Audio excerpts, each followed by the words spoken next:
আসসালামু আলাইকুম, সবাই কেমন আছো? আশা করি যে যেখানে আছো ভালো আছো, সুস্থ আছো। আল্লাহর অশেষ রহমতে আলহামদুলিল্লাহ আমিও ভালো আছি। আজকে আবারও চলে আসছি আরও একটি নতুন ব্লগ ভিডিও নিয়ে আপনাদের মাঝে শেয়ার করার জন্য। আজকের ভিডিওটা শুরু করেছি আমি শনিবার বিকেলবেলা থেকে। তো এখানে বিকেলবেলা রেহানের পাপা অনেকগুলা যে গরুর পায়া থাকে সেগুলো নিয়ে আসছেন, পায়ের যে নলিগুলো থাকে সেগুলা, আর তার সাথে মাংসও নিয়ে আসছেন। তো এগুলো হচ্ছে একটু পরিষ্কার করব, পরিষ্কার করে তারপর হচ্ছে রান্না করব। অনেকটাই যে দোকান থেকে কিনে আনছেন সেই দোকানদারই অনেকটাই পরিষ্কার করে দিয়েছে। বাকি আরও কিছুটা করা লাগবে, সেগুলো আমি করব, করে তারপর রান্না করব। আর এখানে হচ্ছে গরুর মাংস নিয়ে আসছেন 1 কেজি। তো আজকের গরুর মাংসগুলো হচ্ছে অনেকই সুন্দর দেখতে, আর তার সাথে চর্বিও আছে। অন্যদিন যে গরুর মাংসগুলো আনোই সেগুলো হচ্ছে দেখতে তেমন ভালো লাগে না। আজকেরগুলো হচ্ছে একেবারেই ফ্রেশ গরুর মাংস, কারণ শুক্রবারে বন্ধ থাকে, গরু কাটা হয় না এখানে শুক্রবারে, শনিবারে হচ্ছে কাটা হয়। তো শনিবারে নিয়ে আসছেন, সেই কারণে একেবারে নতুন মাংসগুলো পেয়েছেন। তো এখন আমি এই যে গরুর পায়াগুলো হচ্ছে রান্না করব আলু টমেটো ওইসব দিয়ে। তো সব কিছু দিয়ে দিয়েছি, মশলা যা যা লাগবে দিয়ে আমি এখন ভালো করে নাড়াচাড়া করে চুলার উপরে বসিয়ে দেব রান্না করতে। আর এটার রেসিপি হচ্ছে আমি আমার পুরাতন চ্যানেলে শেয়ার করব, সেই কারণে এখানে ডিটেলসে বলতেছি না। তো এখন আমি ঢাকনা দিয়ে রেখে রেখে দেব। আর এই পায়া রান্না করতে অনেকটাই সময় লাগে, সেই কারণে আমি কুকারে রান্না করেছি। 7 থেকে 8টা সিটি লাগিয়েছি আমি। যত বেশি সিটি লাগাবো তত বেশি ভালো হবে খেতে এটা। তো এই যে আমার রান্নাটা হয়ে গিয়েছে, আমি ধনেপাতাও দিয়ে দিয়েছি। তো তারপর আর শনিবার বিকেলে কোনো ভিডিও শুটিং করতে পারিনি। এটা হচ্ছে রবিবার সকালের। শনিবারে যে গরুর পায়া রান্না করেছিলাম, তো সেই পায়ার একটু রয়ে গিয়েছে, ওইগুলা দিয়ে ভাবলাম পুরি বানিয়ে নেব, পুরি দিয়ে খাবো।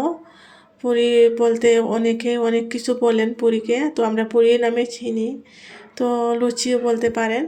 ওইটা বানিয়ে নিচ্ছি। আর আমি হচ্ছে আটা দিয়ে বানাচ্ছি, অনেকে হয়তো ময়দা দিয়ে বানান। তো আমি আজকে ভাবলাম আটা দিয়ে বানিয়ে দেখি কেমন হয়। আটা দিয়ে বানিয়েছি, অনেক সুন্দর হয়েছে, খেতেও অনেক ভালো হয়েছিল।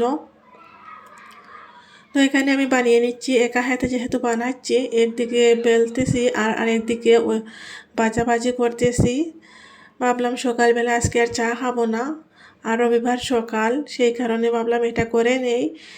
লেট হলেও সময় লাগলেও কোনো ব্যাপার না, কারণ ছেলের স্কুল বন্ধ আছে, তো সবাই আজকে ছুটি, সেই কারণে ভাবলাম এগুলো বানিয়ে নেই।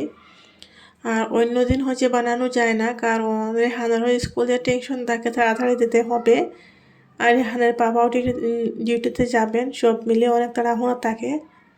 তো এখানে যতগুলো বানিয়েছি ওইগুলো রেহানের পাপা, তারপরে রেহান রুহানি, ওরা 3জন মিলে খাবে, ওদেরকে দিয়ে দিচ্ছি। কারণ সকালবেলা হচ্ছে প্রথমে উঠে হাঁটাহাঁটি করতে গিয়েছিলাম আমরা সবাই মিলে। তো ওইখান থেকে আসার পর একটু লেট হয়ে গিয়েছে, এসে তারপর এগুলো বানিয়েছি। আর বাচ্চারা খাওয়ার জন্য অস্থির হয়ে পড়েছে, সেই কারণে তাদেরকে আগে দিয়ে পরে আবার আমি আর কতগুলো বানিয়ে নিয়েছি আমার ভাইয়ের জন্য। তো এখানে হচ্ছে আমি নিয়ে নিয়েছি, আমার ভাই হচ্ছে এখনও ব্রাশ করতেছে, তো ওকে বললাম পরে খেয়ে নেওয়ার জন্য। তো এখানে আমি খাবো, আর ওইগুলো রয়ে গিয়েছে, বাচ্চারা যারা খেতে চায় ওরা খাবে, তার সাথে আমার ভাইও খাবে। তো এখান থেকে আমি খাবো, আর হচ্ছে বাচ্চাদেরকেও একটু একটু দেবো। ওরা আর কি পুরোপুরি খেতে চাচ্ছে না, ওদের পাপার সাথে একটু খেয়েছে, আমি আর একটু খাওয়াবো, এরকম করে খাইয়ে দেবো। বাচ্চারা এমনই হয়, এক বসাতে যে পুরো খাবারটা ফিনিশ করবে এরকম করে না। তো তারপর হচ্ছে খাওয়া দাওয়া করে অনেকটা সময় আর কি বাচ্চাদেরকে নিয়ে খেলাধুলা করতেছিলাম। তো অনেক সময় হয়ে গেছে, বেলা 11:30 12টার মতো বেজে গেছে। তো ওই সময় ভাবলাম যে এই ফ্রুটসটা করেছিল, তো ভাবলাম ওটা কেটে নেই। তো আমাদের এখানে এটাকে খরবুজা বলা হয়। কোন জেলা কী নামে চেনেন এটাকে অবশ্যই কমেন্ট করে জানাবেন। তো এটা হচ্ছে ইংলিশে সম্ভবত নাম মাস্ক মিলন বলা হয়, জানি না ভুল বললাম কি না। তো কার অঞ্চলে কী নামে চিনেন অবশ্যই কমেন্ট করে জানাবেন। তো এটা কেটে নিচ্ছি, খেতে অনেকটাই ভালো লাগে।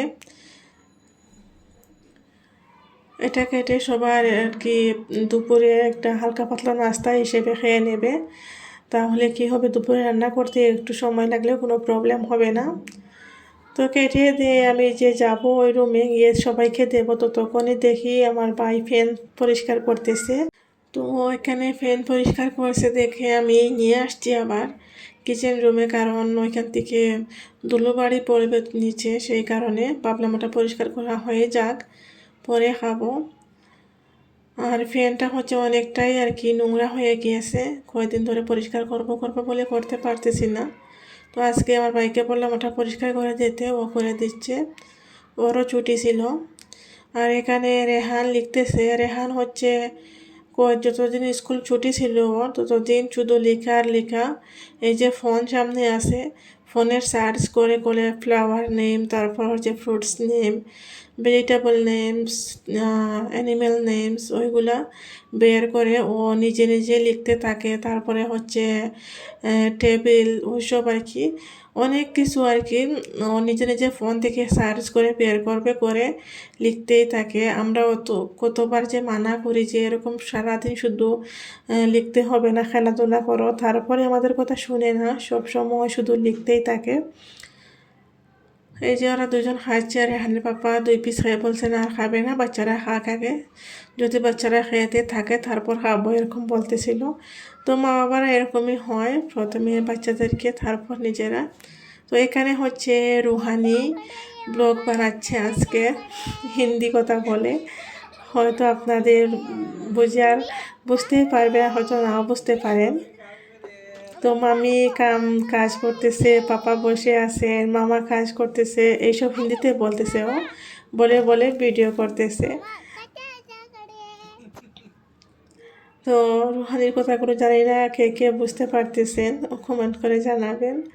ওই ফোনটা স্ট্যান্ডে রাখা ছিল, তো ও নিয়ে এরকম করতেছে। আর এখানে হচ্ছে দুপুরে রান্নার জন্য শালগম বের করে নিয়েছি, এটাকে ওলকপিও বলা হয়। তো এই সবজিটা হচ্ছে হায়দ্রাবাদে অনেক কম পাওয়া যায়।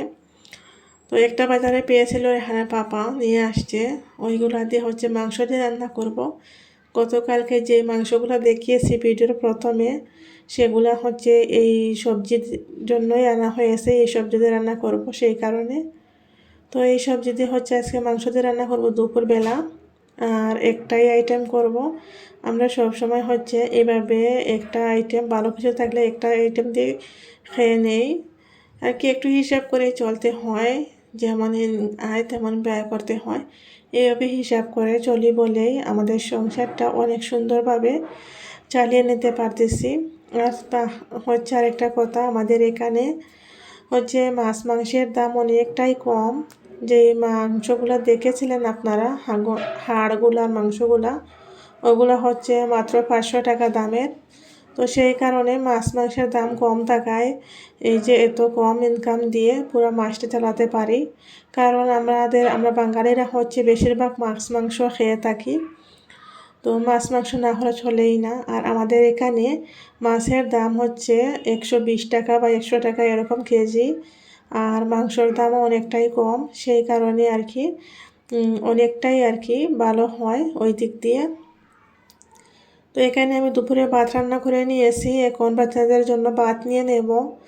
রুহানি ঘুমিয়ে যাবে, তো সেই কারণে তাড়াহুড়া করে ভাত নিয়ে নিচ্ছি। আরও অনেকগুলা কাজ করেছি, তো সবগুলা কাজ ভিডিও করার সাথে সাথে করা বা ভিডিও করা সম্ভব হয় না তাড়াহুড়ার মাঝে, সেই কারণে বাকি কাজগুলো অফ ক্যামেরায় করে নিয়েছি।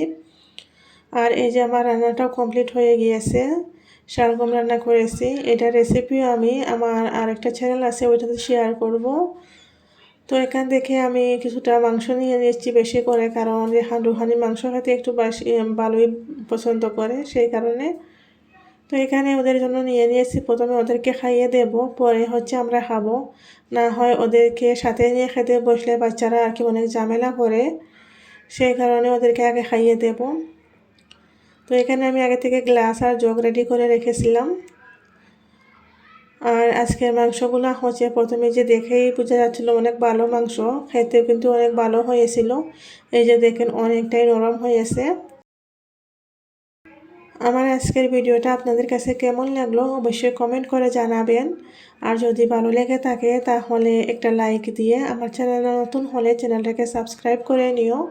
আজকের মতো বিদায় নিচ্ছি, সবাই ভালো থাকবেন। আল্লাহ হাফিজ।